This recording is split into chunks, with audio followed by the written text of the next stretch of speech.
Hello everyone, my name is Suraj Adi and welcome back to your very own channel Mattrick. Today we are going to see difference between squares of two consecutive numbers.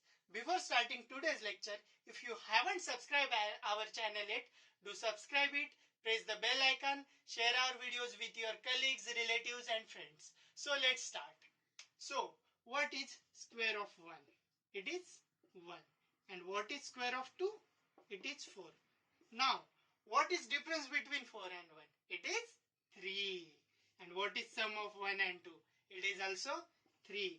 So, the difference between square of two consecutive numbers is sum of those two consecutive numbers. Let's take another example. This is very interesting fact which can be very much useful in any competitive exam. Let's take a bigger example. Let's say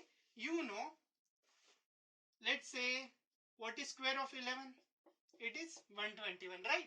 And what is square of 12? It is 144.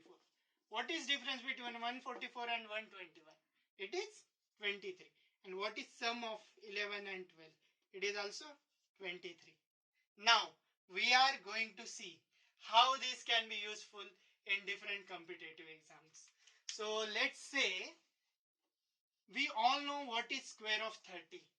But if we ask what is square of 29, sometimes we need 10 to 15 seconds. But as per our trick or as per the fact, we can easily say that for square of 29, the difference must be, what must be the difference?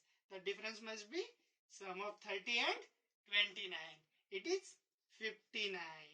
So, since 29 is smaller than 30, we are going to subtract 59 from 900. So, square of 29 is 841. Like that, we can use this method anywhere. Like, say square of 40 and someone asks what is square of 41, then you just need to add 81 in square of 40, like that. This is very interesting fact and can be useful anywhere. So that's it for today. Thank you. If you haven't subscribed, do subscribe our channel, like, comment and share as well. Thank you.